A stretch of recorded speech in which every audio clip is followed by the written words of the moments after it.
Welcome to today's How Did You Get That Job workshop.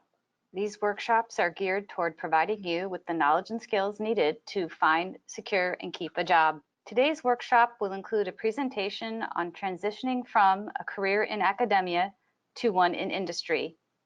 It will last 60 minutes. After the presentation, we'll spend our remaining time together answering some of your questions. You can submit a question by using the questions box located in the webinar control panel. Our presenter today is Ann Hull. Ann is a career counselor and president of Hull Strategies, LLC, which helps advise organizations on developing and retaining talent. Ann was affiliated with a national outplacement firm for 12 years, working with over 25 companies and hundreds of clients to secure new jobs. She is the co-author of CareerScope, a program designed to help American Association for the Advancement of Science Fellows find new careers, and has served as president of the Washington, D.C. area American Career Professionals International, and is a member of the National Career Development Association, Career Directors International, Career Thought Leaders, and Maryland Career Development Association. Welcome, Ann. It's a pleasure to be with you today. I have worked with a number of PhD, both people in psychology, and spent 5 years working at NASA Goddard, working with all kinds of postdocs in everything from astrophysics and heliophysics to economics, and working through the AAAS. Also had the opportunity to work with people who had PhDs and were facing career changes that they hadn't particularly planned on. So in today's program, the prospect of making a career shift can be daunting, but it's also quite exciting. What I hope to do today is to take a look at, first of all, what are the tips for managing some of the age bias that some of us have experienced just because we tend to be a little bit older than what used to be the stereotypical student age. I know a number of you are in your early 20s, mid 20s, or 30s, but significantly, many of the people that I work with that are making career shifts are in their 40s, 50s, even into 60s and 70s. So I would like to address that elephant in the room right off the top before I move into sharing a step-by-step process to help us make better career change decisions. And along the lines in the presentation, as well as the handout that is currently available to you to download, is a generous list of resources and links to help you chart your course. As I said, I wanted to begin by addressing the elephant in the room about ageism. Ageism is discriminating against people who are 40 years or older in the workplace. It's illegal, and it's alive and well. It also occurs in reverse with people who may be in their 20s. So it's not just for those who are 40 and over. So one of the things I'd like to know is what you think or have experienced related to ageism. And we're going to start this with a poll.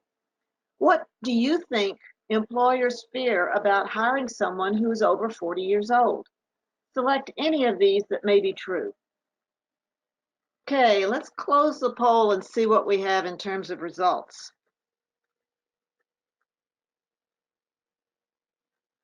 I have heard all of these things to be true from hiring managers. They're concerned that people won't stay if you take a lower salary. You're just taking something immediately until something better comes along. I want to look at all of these, plus even some people say that employers won't hire me because they just look at me and assume that I'm going to want a higher salary than they can offer. So let's look at some of these stereotypes and how some of this comes up in the workplace. Stereotypes of being 40 years old may include what we look like, our health status. It may include stereotypes of what skills we do or don't have. It may include our emotional IQ, if you will.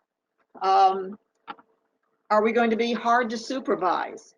Are we going to have groans or sighs when we get up because we have arthritis in our knees? Is our energy level going to be low? And what about our technology? Are our skills up to date? But more importantly, are we willing to learn? Do we know how to use Slack and use the virtual meetings like this and to use file sharing uh, applications.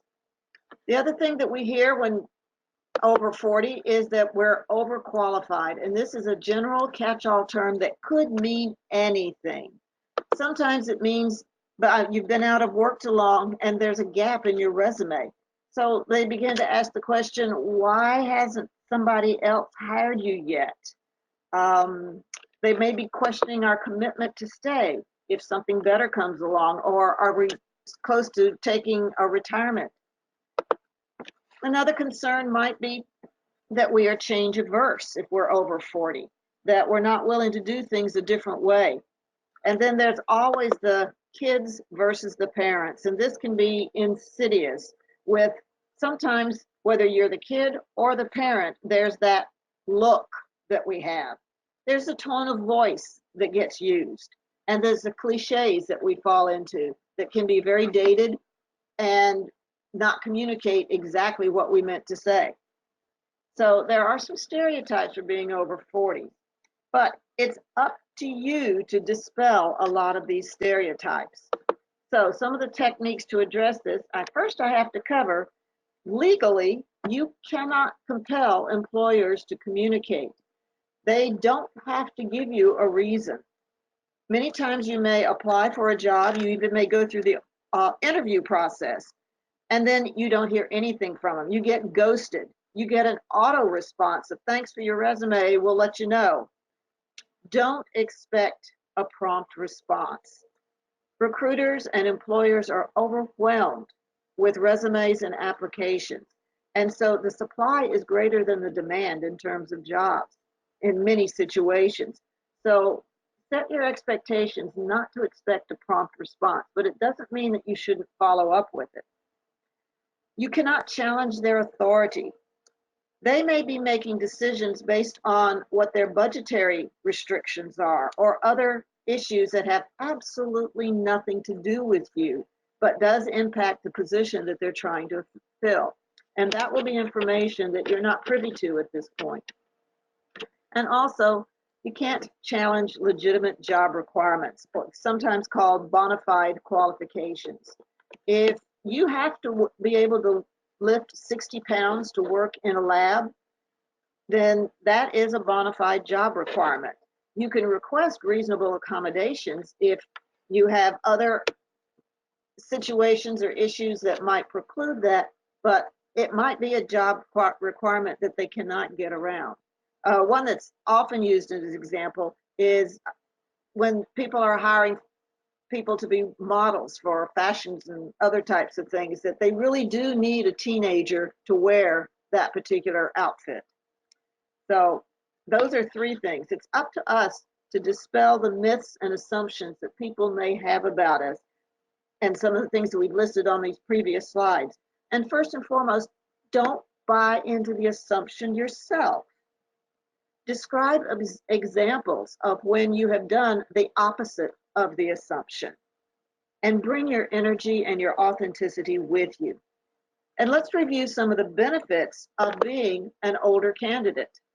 This includes, a lot of people say, well, I'm experienced or I'm seasoned. No, do not use those words anymore. Those are killer words. They're done, they're dead. Do be specific about the fact that you bring the long view, the bigger picture. You know why certain things are the way they are. You don't have to just take them at face value. You know what's behind it, whether it's the research, whether it's the history, or just how something is literally built. You have workplace savvy because you've been in the workplace for a while, and you understand the politics and the egos and some of the diplomacy that's needed to work across functions and to work with varying agendas. You have communication skills that you've honed, whether it's verbal or written skills. You are able to deal with the crises and be less rattled because you've been through similar things before. You can see what's on the other side. You understand workflows and how to get things organized so that it works very efficiently. We tend to be detailed and focused and attentive so that we notice correct spelling or misspelling, as the case may be, and can serve as a role model for others. We're dependable, we're punctual because we have generated these disciplines for ourselves. We have the honesty and the personal integrity that comes from having to deal with various situations in the workplace. And we bring humility, not hubris. At least that's what the employers are looking for in people who are more mature candidates. And we bring pride in a job well done.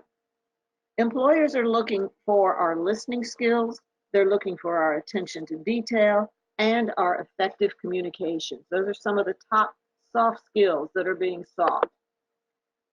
Employers also need what we bring to the table because we have experience. They have critical skills that people that are walking out the door and leaving for other opportunities. They know that if they don't hire your particular skill set, that you may be valuable to a competitor or a startup, or they may definitely be interested if you come from a different industry and you have a different industry view. So you want to leverage your experience in these three areas, and I'm going to walk through each of these three individually. First of all, you have that critical knowledge as a problem solver. Things that you've learned in your doctoral programs and your education is your protocols and your methodology, your analytical thinking. You've learned how to do that. You've been trained to think this way. You have experience perhaps in other work settings with the customer and the client. Certainly your colleagues and your professors and academics are also your clients, if you will. But also in your previous industry, you know the industry. You know something about it, even if the industry is academia or education. But if you've worked in a hospital or healthcare setting, then you have an idea of how that industry works as well. And you know the legal ramifications of your profession. This is sometimes very helpful when you're working on a team of people who represent a variety of professions, that you need to bring those regulations, those laws, those protocols into play, and you have that depth of knowledge that they need. You have the quantitative methods that they need in terms of depth of knowledge. You know neuro or cognitive or social sciences, whatever your specialty is, and most of you have experience in grant writing. That can also be very valuable to your employer, to have that kind of writing skill and success in getting the funding. They look at your experience, and we have to be specific about this. Earlier, I mentioned that you understand the bigger picture because you come from beyond their organization and bring some objectivity. You bring best practices because you've had the opportunity to research and look at these things. Your communication skills, both writing and verbal and presenting, are very important and add value to the team. Most importantly, we're looking for your people skills and your people management skills. These are additions that you bring to the team, whether you're an individual contributor or are collaborating with your team. So all of this is being a problem solver for your employer. And thirdly, this is one that's most often overlooked, is the network that you bring with you. You have developed and cultivated quite a network, not only through your academic life, but the previous work that you've had, your previous education, the community that you live in, and your family and friends. These are people that if you call them or sent them a message, that they would recognize or recall your name and answer or respond to you. You bring a depth of knowledge, versatility, people, and resources that can be worth 2 junior hires as an older candidate. And it is up to us then to let the employer know about this by giving specific examples of how these have been an asset to you. Where do you find more of these? You look at your online job descriptions, at what words are being used. You use your current research skills to dive into the social media and to ask some questions when you're networking with folks. And look at your industry and organization articles and set Google alerts for finding some of the key words that you're looking for and what's happening with organizations and industries. I'm going to talk a little bit more about that a little bit later on. So what I'd like to do now is ask another poll, and that is, which of these are true? Do employers assume you have problem-solving skills? As a career changer, employers don't care about your previous experience. Is that true or false? Offering examples of your professional and social network can be an advantage. Yes or no? Take a moment and respond.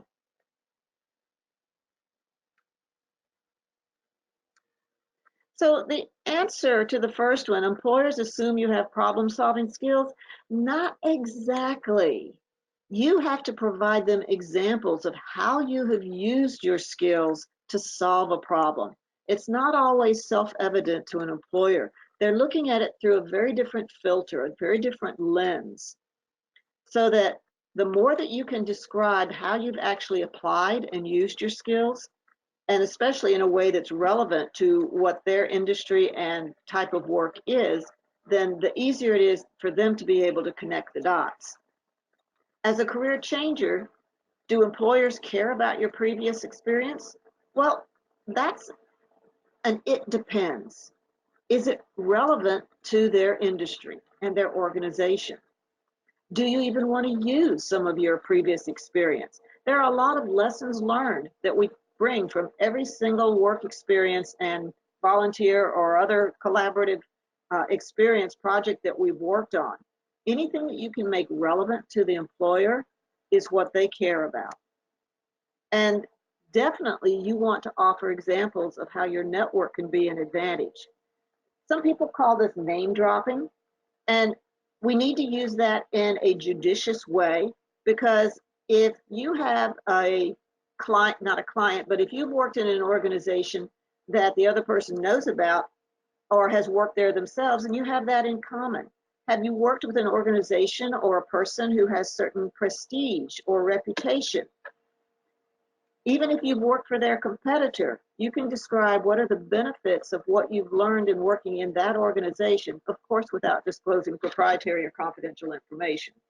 But what do you bring because you've been in that environment? So there are a number of things that we bring with us as an older worker. But even if we're not an older worker, even if we're in our 20s, 30s, and making a career shift, this is the model that I'm going to be talking through for the rest of our session today. It's a career shift model that begins with understanding what it is you're looking for.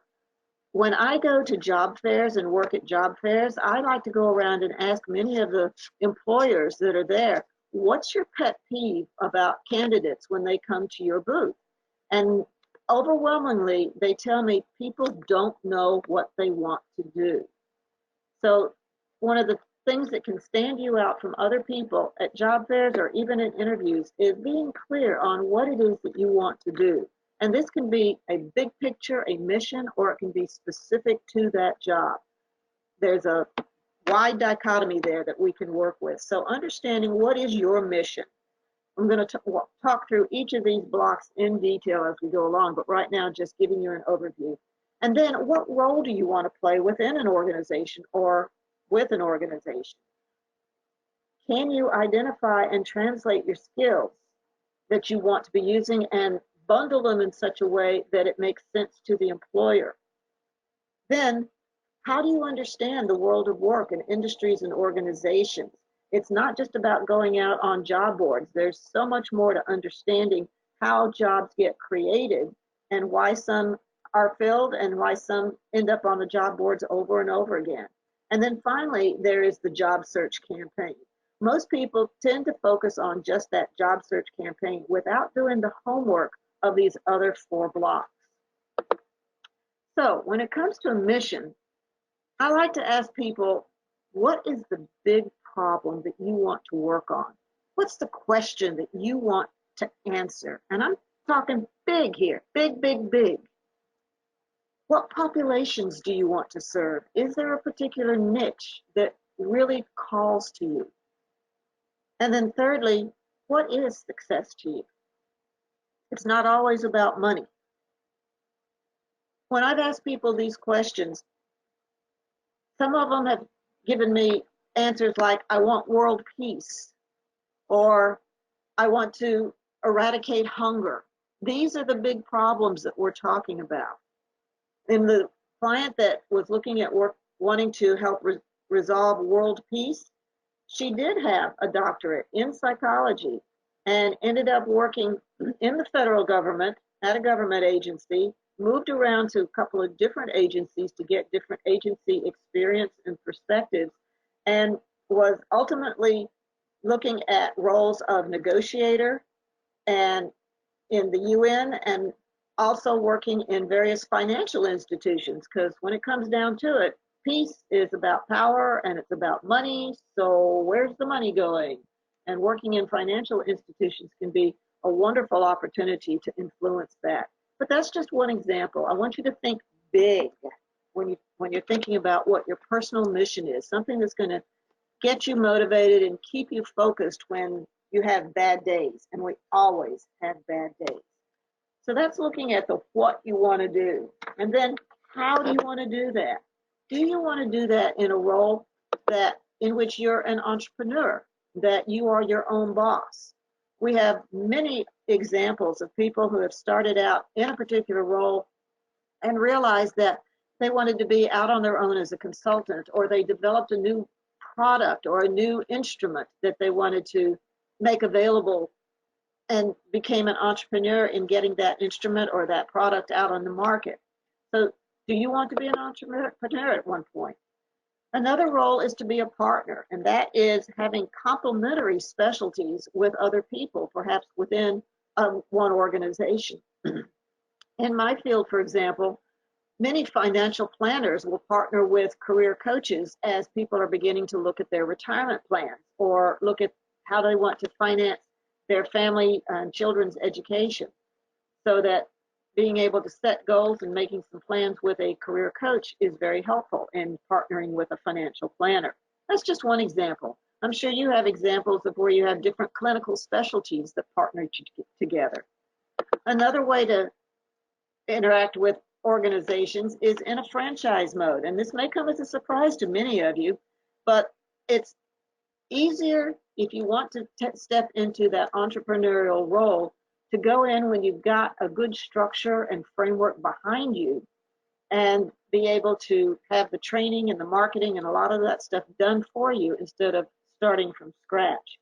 And there is just one organization, I'm not trying to sell this organization, it's just a resource for those of you that might be interested, called FranNet, FranNet.com, FranNet.com. They are a broker for various franchises, but there's some good information in just helping you figure out, is this a role that's right for you? Because many of us want to work on helping people be healthier. And what's healthier than making sure you get to a gym and get fitness and get your exercise? Running senior care centers can be a wonderful franchise for those who are interested in the area of aging and gerontology. There are many education franchises for those that want to help with our educational services. The other area to take a look at then is contracting. And sometimes this is called gig working, but some of those gigs can last 5 to 10 years. Others may just last a day, a year, a month. Most of them tend to be multi-year project-based contracts. Pros and cons to that is you can probably make more money as a contractor, but you don't necessarily have the better benefits. It depends on your contracting relationship. And then employee is the most commonly thought of role that we have, and that's where people tend to gravitate to immediately because they haven't thought about the potential of the other opportunities. So as an employee, are you looking for working in a smaller organization where you could have more authority, responsibility, and wear different hats? Or in a larger organization, which might have more training opportunities, opportunities for advancement? There's pros and cons to both large and small organizations. The next block on our model is identifying and translating your skills. We need to reset our mindset if we're moving from academia into industry so that you balance your technical with your soft skills.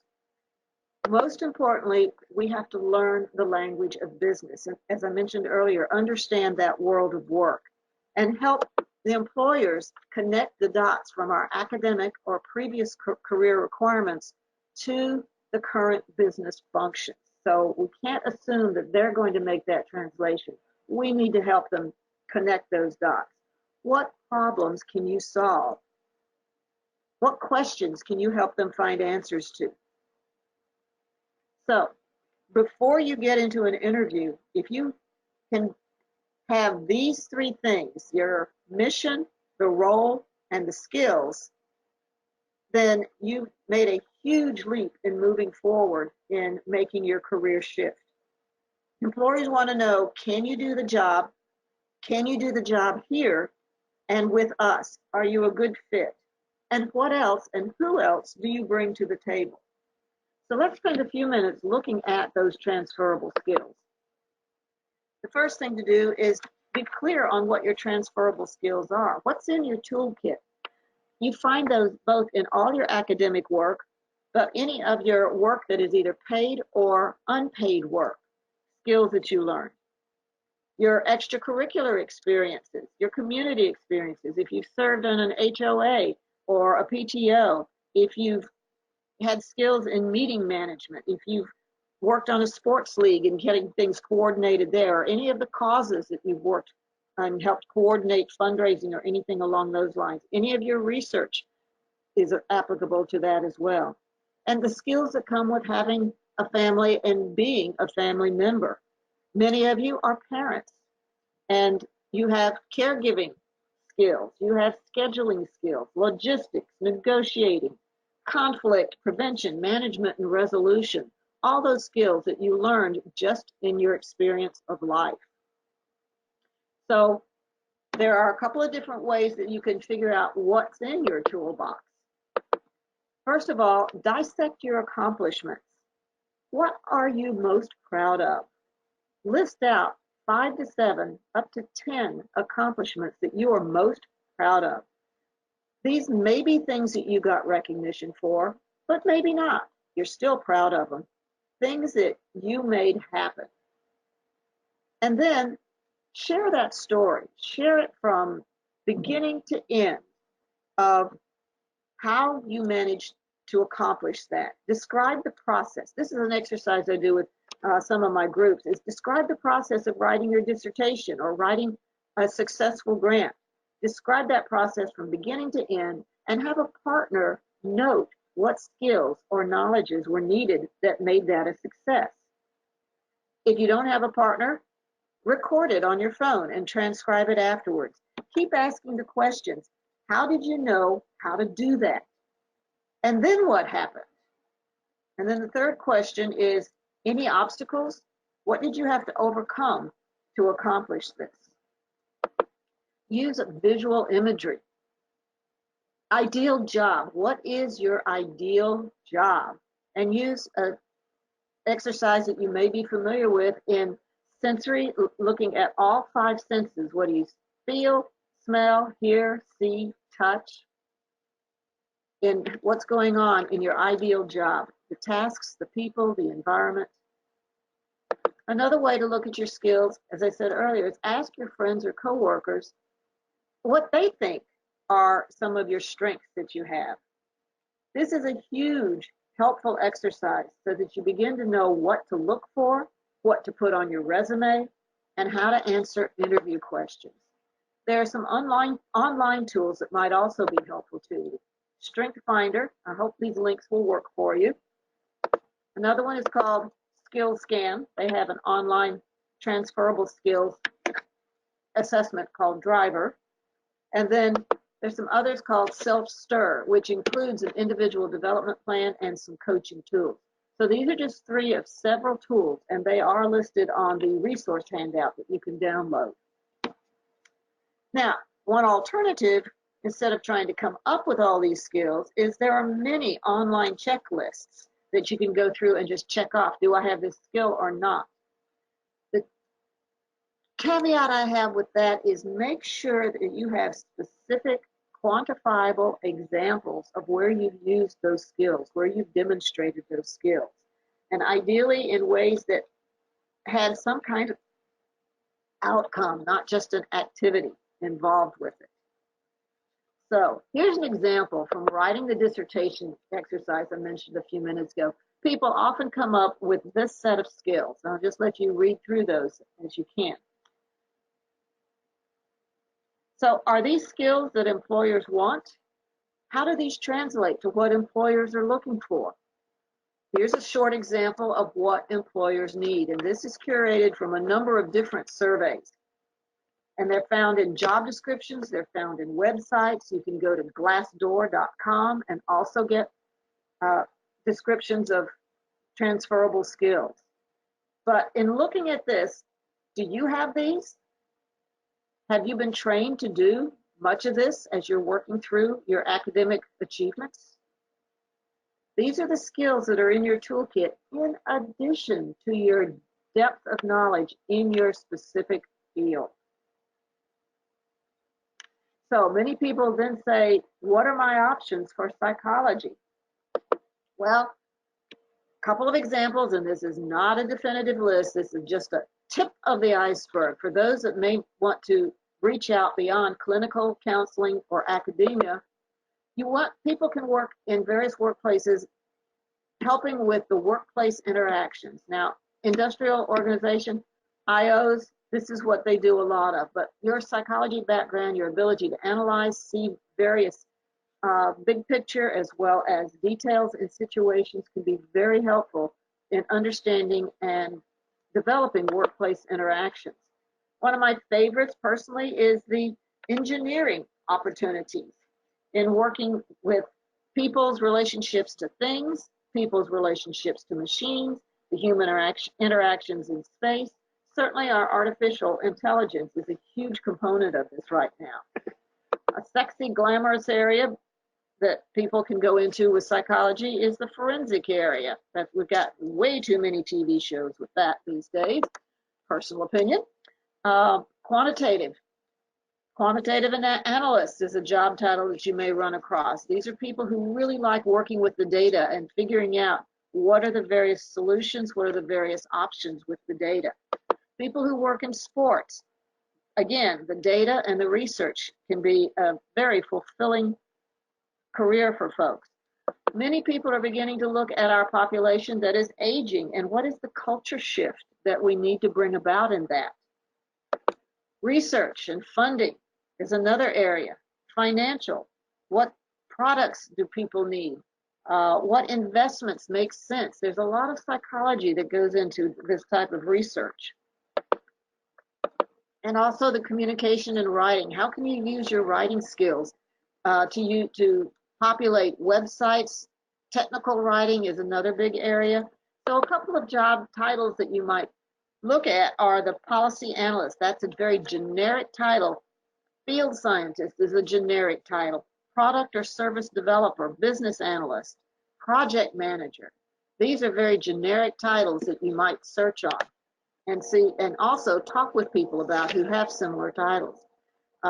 User experience designer is one of the newer ones. Medical liaison is a newer title that's popping up as well. Someone asked the question, what's the most out of the box field I've seen somebody go into? I think it's the AI, because it's just so hot right now that there's some fabulous opportunities working with AI and using your psychology skills. So these are just some samples. Hopefully I've sparked some ideas for you. But the next question is, where do you fit in an organization? So I mentioned earlier, understanding the world of work. If you've never worked in a business setting, and I understand how that feels because I got all the way through my master's degree without working in a business situation, and I was totally clueless of what happened in the business world.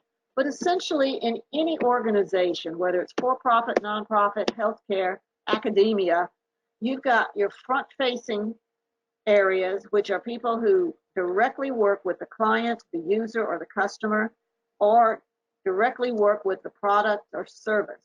You've got your back office, which is everybody who keeps things running. And then there's the core areas of what is our specialty, our special product or service.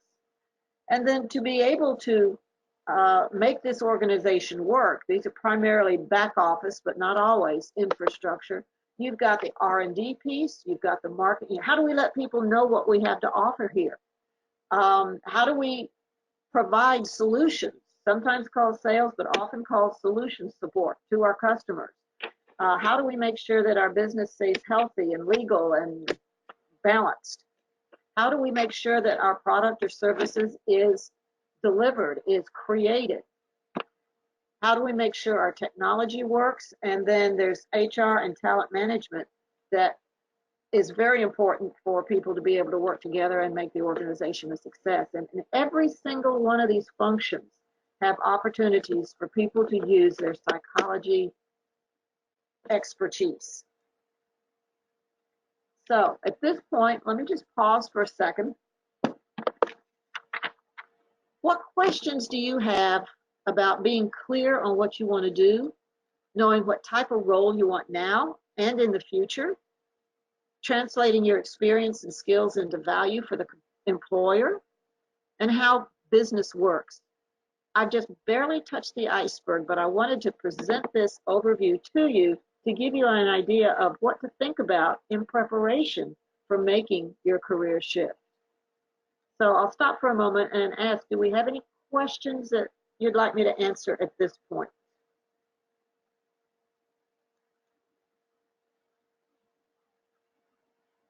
I see one up there asking about a website I mentioned, FranNet. This was the franchise resource. It's called FranNet.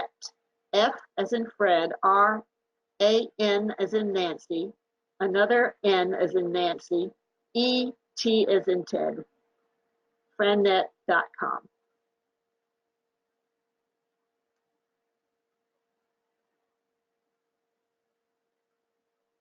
Okay, so hopefully you're beginning to connect some dots for what questions that you want to begin working on answers for yourself. But most often a question I get is, how do I find a job? Did you know that 85% of the jobs that are out there are not advertised? According to Kathleen Connors, who is formerly a recruiter and author of People Hire People, jobs often are not advertised because it's a confidential search. Perhaps there is someone that is not going to stay with the organization and they don't know that yet, so they're trying to find a replacement so that they can backfill that job when the person is let go. Naturally, you wouldn't want people to know you were looking for your job, okay? Perhaps they don't have anyone internally that is qualified that they can promote, but that's not a good message to send to your team quite yet. Perhaps they don't have an open requisition. Larger organizations have quite a process that they have to go through to justify hiring or replacing people. And other organizations may not have that grant or their funding quite yet. So they can't really advertise the job because they don't have that funding, but they will need somebody as soon as money is available. So 85% of these jobs are not advertised. Sometimes we call that the hidden job market.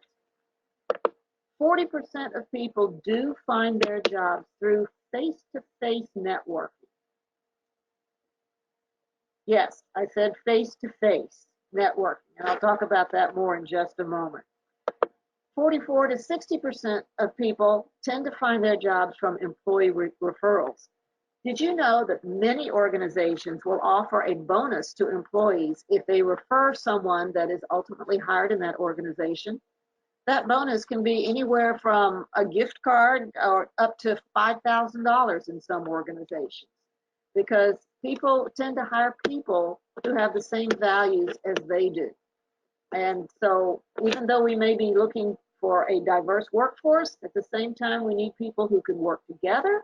And so employee referrals is an excellent source of recruitment for organizations. So what do you do with this piece of information? First of all, you have a fun opportunity here to explore some options. And all over the APA website and some other websites I'm going to share with you at the end of this slideshow, there are fabulous videos of people who have been interviewed about what they do because they had a PhD and specifically had a Psych D or a PhD in psychology. Now they talk about how they got their jobs, what paths they went through, and what they're doing now. And it will give you some fun ideas of what you might do. But again, think about your mission and how does that fit with your mission? So APA, TED Talks is another place. Make sure that you're asking people in some of your career conversations what advice that they would have for you, what opinions they have based on their experience, as well as who do they know. And sometimes these are called informational interviews, but I tend to shy away from that because people freak at the word interview. But these are conversations that you have with people while you're networking, which leads me to making sure that you develop, cultivate, and maintain that professional network, and especially outside of your usual haunts. So this can be your online networks. Make sure you're on LinkedIn and other professional forums, as well as when you go to face-to-face networking events or meetings, don't be the only psychology major in the room. I mean, do be it, so that you don't have too much competition. So quit going to all these events that are all about, that are made up of people with psychology backgrounds. Go to the events where the business people are. Make sure you ask them for their opinions and their advice. Listen for what you might be able to offer in terms of a resource or a freebie before you ask them for their help in finding a job. And you are responsible for the follow-up. I was just reading something a few minutes ago about someone would intentionally not respond to see if the person who wanted to have a cup of coffee with them was really serious about it, to see if they would follow up. So learn what you can. Learn what to figure out what you need to know. Be fun. Be creative in this. In your job search campaign, you need a business resume. And these are a couple of points that are highlight. There's exceptions to many of these, but focus on the last 10 years of relevant experience.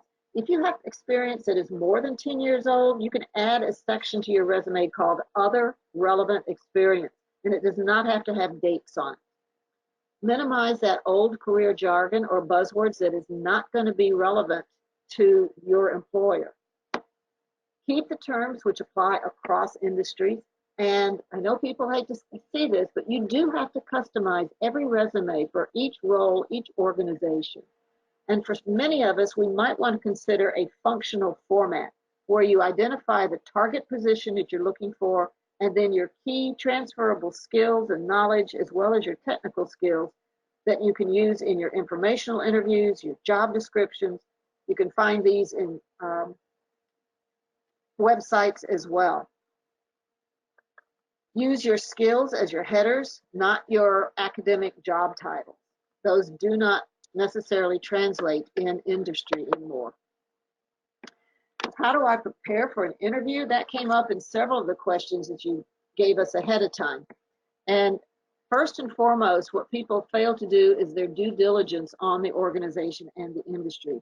What are the current issues and trends? This should be part of your career conversations, your interviewing for information conversations with people as you network, to find out what is it that's keeping people awake at night. I know that's a cliche, but it translates. Make sure that you have your examples of skills and knowledge and applications with the results. It's really all about application, not just having the knowledge. And I've got a blue box up here that says confirm that your skills transfer, that you have the skills that you claim, that you understand how they translate to the new industry or role, and you can show how you would apply that in the new role. Also, in preparing for your interview, there are some typical questions, and you can find this just by Googling typical interview questions that you need to have your answers ready for, like why are you interested in our organization? Why are you making a career change? A lot of organizations are still asking the dreaded strengths and weaknesses question, but mostly it's about the strengths. Then prepare what questions you'll ask potential employers. Your interview is a two-way street. You need to be seeing if they're a good fit for you as well. So ask questions that you can't find in your research during your due diligence. Questions might be, how would your team describe you as a manager? Or what are the key performance indicators or the results that you need in the first 6 months or the first year from someone in this role? These are questions that give you a better idea of what you're going to be doing and is this a good fit for you? And then always pay attention to the first impression that you're making with your attire, your grooming, your handshake, and make sure you bring your energy. I hear that a lot from employers as well, is they just didn't seem like they wanted the job. Okay. In your job search campaign, you should not be spending more than about 10% of your time looking at job boards, unless you're doing research for keywords, etc. Spend the bulk of your time on your face-to-face communications and at least your person-to-person communications online. Telling people and asking them about what they do, making the case for what you want to do and why you're qualified to do it, and sharing tangible examples, and then getting introduced, getting referrals from those people. Get digital. On your online profiles, you should have one in LinkedIn, as well as some of your other professional profiles, and not just have a profile, but participate in the forums and the questions. Make sure you get noticed for the right reasons, and that refers to any of your other social media that you may have out there. You want to make sure that your employers and your hiring managers, they will look at your social media, that there's nothing that could be incriminating out there or give them the wrong impression, because many an employer has not even interviewed somebody when they found disagreeable social media out there. And when at all possible, meet the decision maker first before you start handing out resumes, CVs, or filling out job applications. Especially as an older candidate, you want to make sure that they have a good first impression of you so that age does not become something that rules you out in their automatic tracking system. This is what most people don't do, is spend the time on the person-to-person communication. In your job applications and resumes, success begins with that conversation. Get them interested in you and then give them the paperwork, your resume, CV, etc. And I've just repeated here, generally focus on the last 10 years and write your resume in a format that is an easy, quick read storytelling format called STAR format. Some of you are familiar with that. What's the situation, task, action, and then the result. And when it comes to salary, make sure you leave room to negotiate. Don't necessarily put a single figure down there. There's a great webinar also on the How Did You Get That Job site by Dr. Greg Niemeyer on salary negotiations. I highly encourage you to go take a look at that. And also some resources that are available to you for resume writing and interviewing are at these websites right here. So some of these are the How Did You Get That Job website. Some of them are other APA websites, including the career development. So you've got some fantastic resources with your professional association of APA. In addition to these resources, there are some online communities of PhDs. I am not advocating any one of these, but they all have the emphasis on understanding how to get jobs in businesses and industries that will value your PhD and pay you for that knowledge and expertise that you have. Cheeky Scientist is a great one. They have a free weekly e-zine if you just want to sign up for the e-zine. He's constantly trying to get you to join his organization, but he still has great information in his weekly e-zine as well as monthly list of blogs that he's curated. So that's a pretty good site just for information. Beyond the Professorate is another one that's been around for quite some time. And then the Versatile PhD is another one. So these are just three that are available to you. I believe Versatile PhD may include the European area as well. Okay. So here's another poll.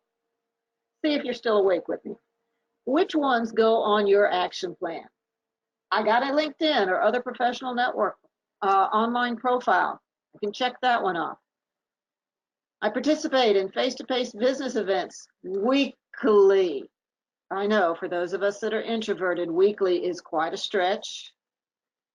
My resume is focused on how I can provide value. I've reached out to my professional network with a gift of information or a resource before asking for information.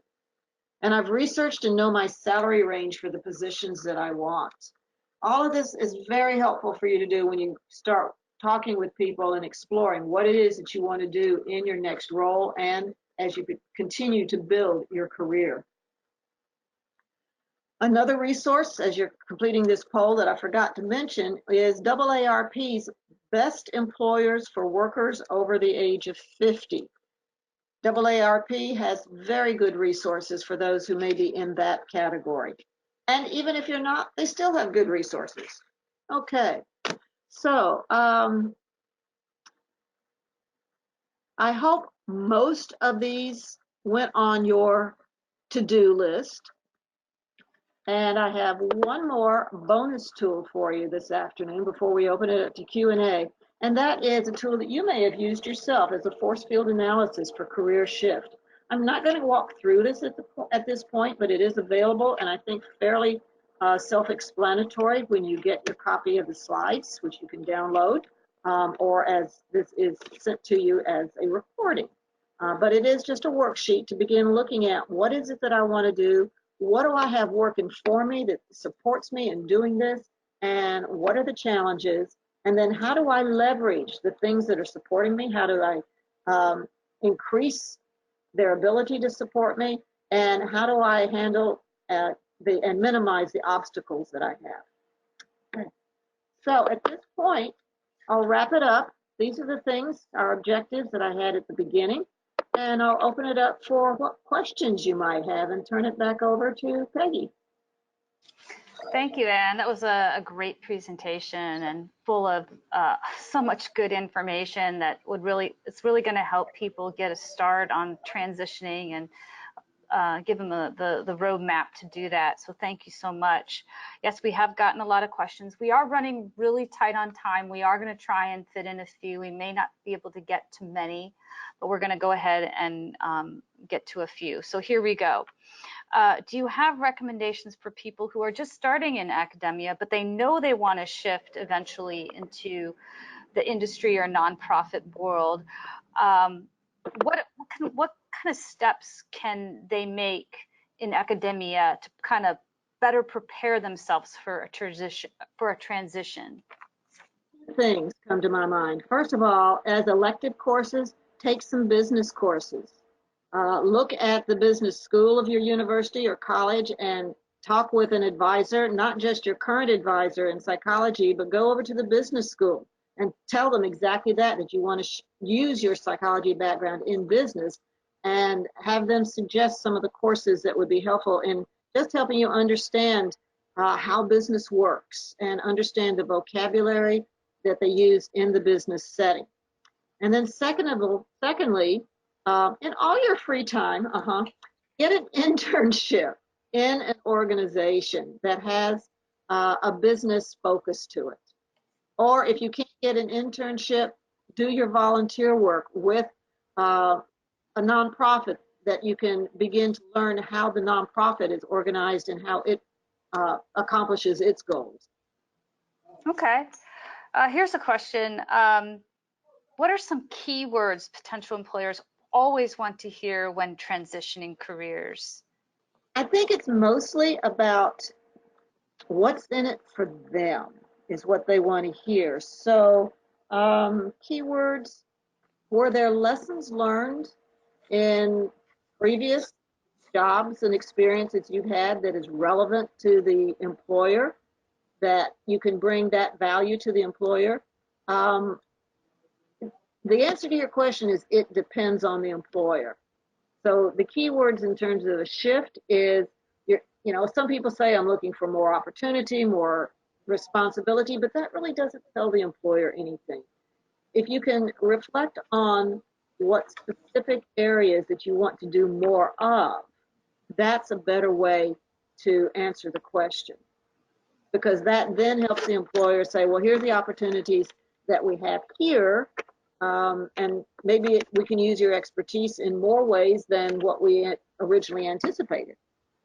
A lot of people are concerned that because they are coming from academia, that they may have to take a lower level industry position because they don't have any industry experience. How do you get, avoid that trap and get something that is equal to your level of expertise and experience? It really goes back to looking at those transferable skills and describing them in such a way that it means something to the employer. I know I'm repeating myself here.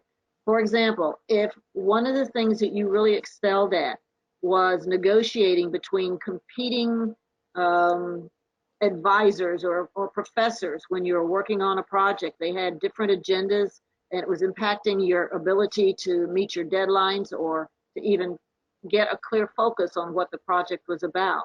Talk to them about how you were able to negotiate that situation.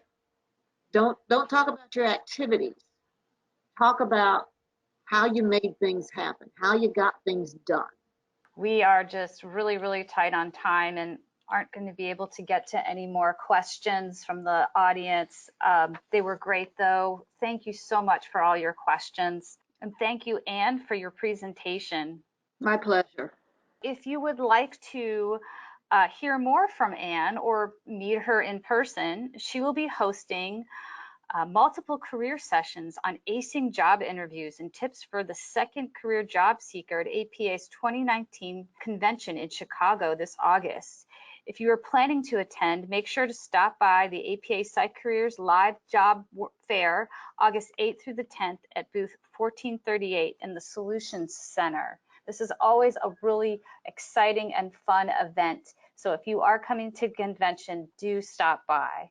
Today's workshop is a complimentary offering to our long-running How Did You Get That Job webinar series, where we interview individuals with psychology degrees and learn what skills they use on a daily basis in their job and how they got to their position. If you're new to the How Did You Get That Job world or would like to review some of our previous talks, you can find them all on the membership section of apa.org. If you are interested in attending our next How Did You Get That Job webinar, it will take place on July 30th. Our guest will be Casey Huang. Casey is a program manager at UC Berkeley's Public Service Center.